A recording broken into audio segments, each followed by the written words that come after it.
நாம strawberry Swiss role எப்படி செய்யறதுன்னு பார்க்க போறோம். ஸ்விஸ் ரோல் செய்யறதுக்கு ஃபர்ஸ்ட் ஸ்ட்ராபெரி இந்த மாதிரி கட் பண்ணி வச்சிருக்கேன்.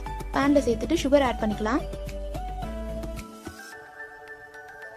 இதை லோ ஃப்ளேம்ல வச்சு இந்த மாதிரி நல்லா மேஷ் பண்ணிக்கலாம்.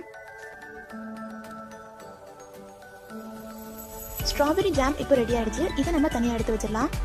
பிளெண்டர்ல 1 கப் விப்பிங் கிரீம் ஆட் பண்ணிக்கலாம். இதுல 1 கப் பவுடர்டு சுகர் ஆட் பண்ணி நல்லா பிளெண்ட் பண்ணிக்கலாம்.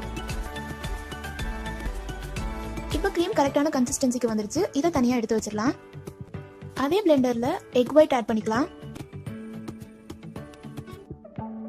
எக் ஒயிட் நல்லா பிளெண்ட் ஆனதுக்கு அப்புறம் பவுடர்டு சுகர் ஆட் பண்ணிக்கலாம்.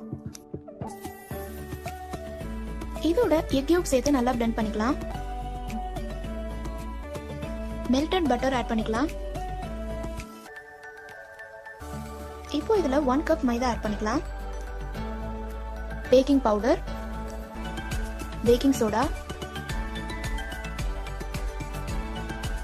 1 ஸ்பூன் வெனிலா எசன்ஸ் ஆட் பண்ணிக்கலாம். நல்லா பிளெண்ட் பண்ணிக்கலாம். இப்போ கேக் பேட்டர் ரெடி ஆயிடுச்சு. இதை நம்ம ட்ரேல ட்ரான்ஸ்ஃபர் பண்ணிடலாம்.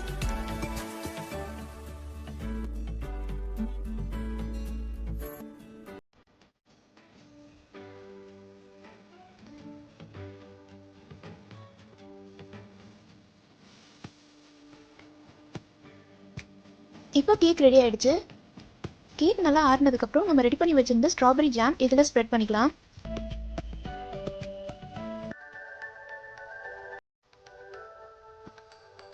நெக்ஸ்ட் லேயருக்கு க்ரீம் ஸ்ப்ரெட் பண்ணிக்கலாம்.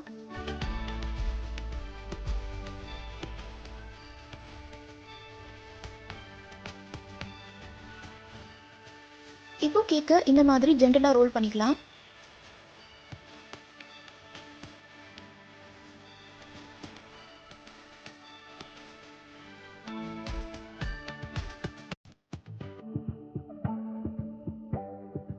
அவ்வளோதான், ரொம்பவே டெலிஷியஸான ஸ்ட்ராபெரி ஸ்விஸ் ரோல் ரெடி ஆயிடுச்சு.